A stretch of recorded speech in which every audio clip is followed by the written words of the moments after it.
নমস্কার আমার প্রিয় দর্শক বন্ধুরা, আপনারা কিন্তু অলরেডি জানেন আমাদের পশ্চিমবঙ্গ রাজ্য সরকার কৃষক বন্ধু প্রকল্পে বছরে দুইবার টাকা দিয়ে থাকে। তার বছরে ২,০০০ করে মোট ৪,০০০ টাকা দেওয়া হয়ে থাকে। তবে এটা যাদের কৃষি জমি রয়েছে কেবল তারাই এই টাকাটা পায়। তবে এইবারে কিন্তু সমস্ত কৃষকদের কথা মাথায় রেখে মাননীয় মুখ্যমন্ত্রী মমতা বন্দ্যোপাধ্যায় যে সমস্ত কৃষকদের নিজের কৃষি জমি নেই, অর্থাৎ অন্য জমিতে চাষাবাদ করে থাকেন, ওনাদের কথা মাথায় রেখে এক নতুন প্রকল্প চালু করেছে।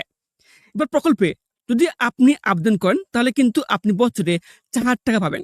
তবে কোনো প্রকার জমি না থাকলেও আপনি এই প্রকল্পে আবেদন করতে পারবেন এবং তার সাথে ৪,০০০ টাকা পাবেন।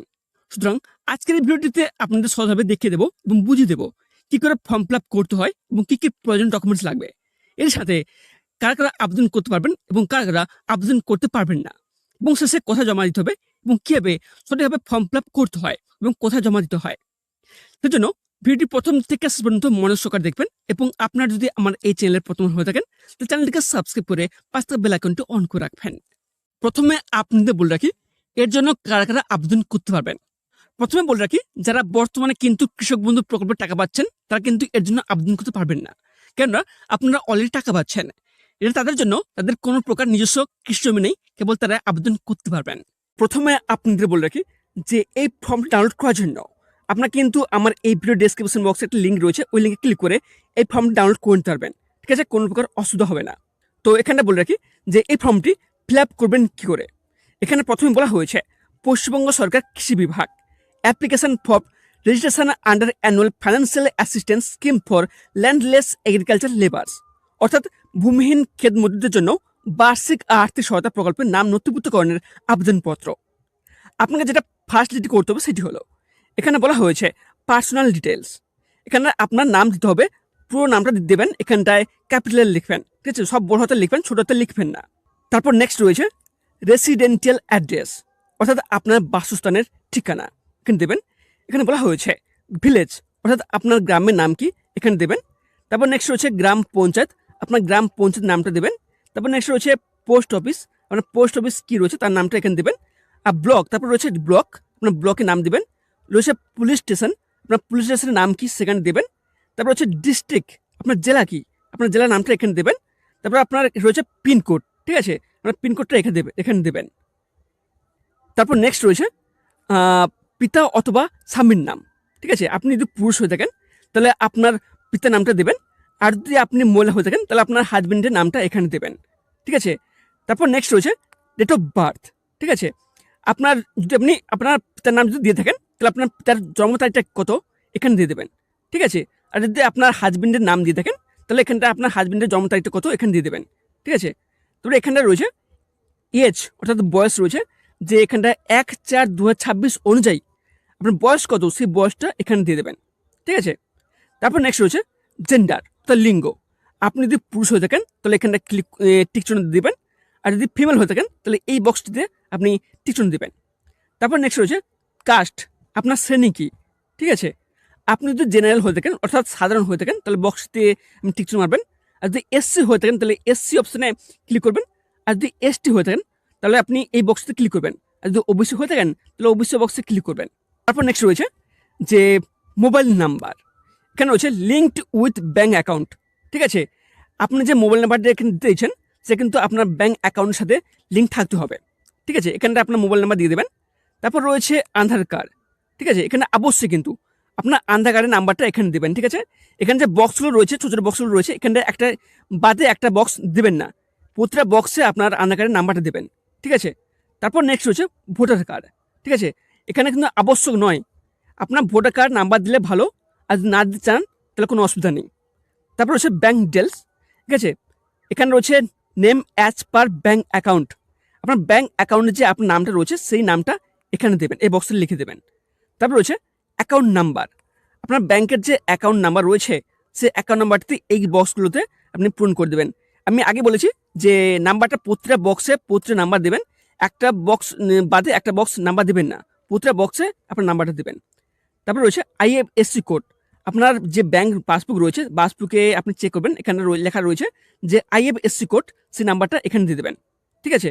তারপর রয়েছে আপনার ব্যাংক নেম, আপনার ব্যাংকের যে নামটা কি সেই ব্যাংকের নামটা এখানে দিয়ে দেবেন।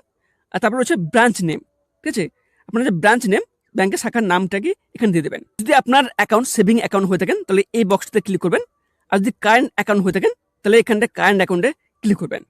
তারপর নেক্সট হচ্ছে ব্যাংকের সংযুক্ত নথি with photograph bank passbook, photo সহ ব্যাংক পাসবই যদি থেকে থাকে তাহলে এই বক্সটাতে ক্লিক করবেন। আর যদি পাসবুক না থেকে থাকে তাহলে ক্যান্সেল চেক অর্থাৎ বাতিল চেক যদি থেকে থাকে তাহলে এই অপশানটিতে ক্লিক করবেন। ঠিক আছে, তারপরে রয়েছে নমিনি ডিটেলস, অর্থাৎ এখানে যেটা বলা হয়েছে যে আপনি যে একজন মনোনীত ব্যক্তিকে চয়েস করতে হবে। ঠিক আছে, আপনার যে কাছে মানুষ তার একজনকে চয়েস করতে হবে, সেটা আপনার বাবা হতে পারে, পিতা হতে পারে, হাজবেন্ড হতে পারে বা ছেলে হতে পারে, কোনো রকম সমস্যা নেই। তারপর রয়েছে রিলেশন উইথ অ্যাপ্লিকেন্ট, যে আপনি যে নমিনি রেখেছেন তার সঙ্গে আপনার সম্পর্কে কি এখানে লিখবেন। তারপর রয়েছে নমিনির ফাদার অথবা হাজবেন্ড নেম, অর্থাৎ নমিনির তার পিতার অথবা স্বামীর নাম কি এখানটা দেবেন। ঠিক আছে, তারপর রয়েছে ডেট অফ বার্থ, যে নমিনির তার জন্ম তারিখটা কত এখানটা দিয়ে দেবেন। ঠিক আছে, এখানে হচ্ছে ডেট রয়েছে, ডেট, মাস আর বছর দিয়ে দেবেন। তারপর নেক্সট রয়েছে বয়স 1/4/2026 অনুযায়ী ওই নমিনির বয়স কত এখানে লিখে দেবেন। ঠিক আছে, তারপর রয়েছে নেম অফ গার্ডিয়ান। ঠিক আছে, নমিনির অভিভাবকের নাম দিবেন। যদি নমিনির বয়স 18 বছরের নিচে হলে সেটা আপনার সন্তানও হতে পারে। ঠিক আছে, 18 বছরের বয়সের নিচে হলে তার এখানে গার্ডিয়ান নেম, তার অভিভাবকের নাম দিবেন। ঠিক আছে, তারপর নেক্সট রয়েছে ডেট। ঠিক আছে, যেদিন ফর্ম ফিল আপ করে জমা দেবেন ওই দিনের তারিখটা এখানে দেবেন। ঠিক আছে, আগে থেকে তারিখটা দেবেন না। তারপর নেক্সট রয়েছে অ্যাপ্লিক্যান্ট সিগনেচার। ঠিক আছে, যিনি আবেদন করছেন ওনার সিগনেচারটা এখানে দেবেন। ঠিক আছে, তারপর নেক্সট এখানে যে নিচে যে অপশানগুলো রয়েছে এগুলো কোনোগুলো আপনারা ফর্ম ফিল আপ করবেন না, কিছুই লিখবেন না। ঠিক আছে, এগুলো আপনাদের কোনো কাজ নয়। ঠিক আছে, এখানে আপনি বলে রাখি ফর্ম ফিল আপ করার জন্য মোট 3টি ফর্ম রয়েছে। ঠিক আছে, এটা ফার্স্ট ফর্ম, আর 2টো ফর্ম রয়েছে, সেগুলো ফর্ম ফিল আপ কীভাবে করবেন সেটা আমি বলে দিচ্ছি। তারপর একটা সেকেন্ড ফর্ম রয়েছে, সেটা হলো এখানটায় দেখবেন, এখানটা উপরে লেখা রয়েছে সংযোজনী 1 লেখা রয়েছে। ঠিক আছে, এটা হচ্ছে সেকেন্ড ফর্ম। এর জন্য আপনাকে কী করতে হবে, ফার্স্ট যেটা রয়েছে সেটা হচ্ছে এখানটা আপনার নাম দেবেন। ঠিক আছে, আপনার পিতার নাম দেবেন, বা আপনি যদি মহিলা হয়ে থাকেন তাহলে আপনার স্বামীর নাম দেবেন। এখানে রয়েছে গ্রামের নাম, ব্লক, আপনার থানার নাম দেবেন। ঠিক আছে, তারপরে নিচে স্ক্রল করবেন, স্ক্রল করার পর নিচে একটা রয়েছে অপশান রয়েছে, এখানে রয়েছে কৃষক বন্ধু নতুন এবং লক্ষ্মী ভাণ্ডার। ঠিক আছে, আপনি যদি কৃষক বন্ধু নতুন হয়ে থাকেন তাহলে এই ছোটো বক্সটিতে টিকচিহ্ন মারবেন, আর যদি লক্ষ্মী ভাণ্ডার পেয়ে থাকেন তাহলে ছোট্ট বক্সটিতে আপনি ক্লিক করবেন। ঠিক আছে, টিকচিহ্ন মারবেন। তারপর নিচে অপশান রয়েছে যে আবেদনকারীর স্বাক্ষর। ঠিক আছে, এখানটা আপনার সিগনেচার করবেন। তারপর নিচে এখানে রয়েছে আপনার আবেদনকারীর মোবাইল নাম্বার, আপনি যে মোবাইল নাম্বারটা এখানে দিয়ে দেবেন। তার মানে এখানে রয়েছে স্থান, তারিখ, আপনারা কোথায় বসবাস করেন তার জায়গাটার নাম দেবেন, এবং তারিখ রয়েছে যেদিন ফর্ম ফিল আপ জমা দেবেন ওই তারিখটা এখানে দিয়ে দেবেন। তারপর এখানে নোটিস করবেন, এখানটায় আপনি তো বাংলাতে ফর্ম ফিল আপ করলেন, ঠিক আছে, তার নিচে ইংরেজি লেখা আছে। ঠিক আছে, আপনি যখন বাংলাতে ফর্ম ফিল আপ করবেন তখন এইখানটায় ইংরেজিতে ফর্ম ফিল আপ করার দরকার নেই। ঠিক আছে, আপনি বাংলা জানলে বাংলা করবেন, আর যদি ইংরেজিতে জেনে থাকেন তাহলে ইংরেজিতে করবেন, কোনো অসুবিধা নেই, কিন্তু দুটো একসাথে করবেন না। তৃতীয় ফর্ম রয়েছে। ঠিক আছে, এখানে দেখবেন উপরে লেখা আছে সংযোজনী এ। ঠিক আছে, এটা হচ্ছে তৃতীয় ফর্ম। এর জন্য আপনাকে কী করতে হবে সেটি হলো এখানটা আপনার নাম দেবেন, আপনার পিতা অথবা আপনি যদি মহিলা হয়ে থাকেন তাহলে আপনার স্বামীর নাম দেবেন, গ্রাম দেবেন, গ্রাম পঞ্চায়েত নাম দিবেন, ব্লকের নাম দেবেন। ঠিক আছে, কোনো অসুবিধা হবে না। তারপর নিচে স্ক্রল করবেন, এখানে রয়েছে আধার নাম্বার, আপনার আধার নাম্বারটা এই বক্সে দেবেন। তারপর রয়েছে আধার সঙ্গে সংযুক্ত রয়েছে মোবাইল নাম্বার, আপনার যে মোবাইল নাম্বারটা দেবেন সেটার জন্য আপনার আধারের সঙ্গে লিঙ্ক করে থাকে। ঠিক আছে, নাম্বারটা এখানে দেবেন। তারপর হচ্ছে ভোটার কার্ড নাম্বার, আপনার ভোটার কার্ডের যে এপিক নাম্বার রয়েছে সেই নাম্বারটা এখানে দিয়ে দেবেন। ঠিক আছে, তারপর হচ্ছে স্থান, তারিখ, আপনার জায়গার নাম, তারিখ দিয়ে দেবেন, এবং তারপর নিচে রয়েছে আবেদনকারীর স্বাক্ষর। ঠিক আছে, এখানটায় আপনার নিজে সই করবেন।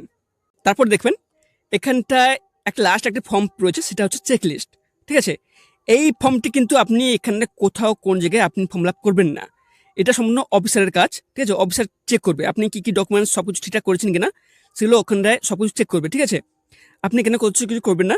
এখানে হচ্ছে ডেট রয়েছে, ক্যাম্পের অবস্থান রয়েছে, সিগনেচার অফ পার্সন রয়েছে, এটা আবেদন গ্রহণকারী ব্যক্তি স্বাক্ষর। ঠিক আছে, যিনি আপনার ফর্মটি গ্রহণ করবেন তিনি এখানে সিগনেচার করবেন। ঠিক আছে, আপনি এখানটা কিছু করবেন না।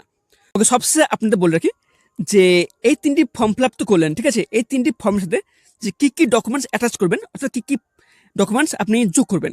ঠিক আছে, এর জন্য আপনাকে আধার কার্ড, ঠিক আছে, আধার কার্ডের জেরক্স কপি, ভোটার কার্ডের আইডেন্টি কার্ডের জেরক্স কপি। ঠিক আছে, যদি চান দেবেন, আর যদি না চান দিতে হবে না। ঠিক আছে, এটা আবশ্যক নয়। আর রয়েছে আবেদনকারীর অ্যাকাউন্ট নাম্বার, আপনার যে ব্যাঙ্ক অ্যাকাউন্ট যে পাসবুক রয়েছে তার প্রথম পৃষ্ঠার ফটোকপি জেরক্স কপি, ঠিক আছে, অথবা বাতিল চেক, ঠিক আছে, এটা জেরক্স কপি একটা দেবেন। আর মোবাইল নাম্বার, আবেদনকারীর ব্যাংক অ্যাকাউন্ট এবং আধারের সাথে সংযুক্ত হতে হবে, ঠিক আছে। আপনি যে মোবাইল নাম্বারটা দেবেন যেটা কিন্তু আধারের অ্যাকাউন্টের সঙ্গে সংযুক্ত থাকে, লিঙ্ক থাকে, ঠিক আছে।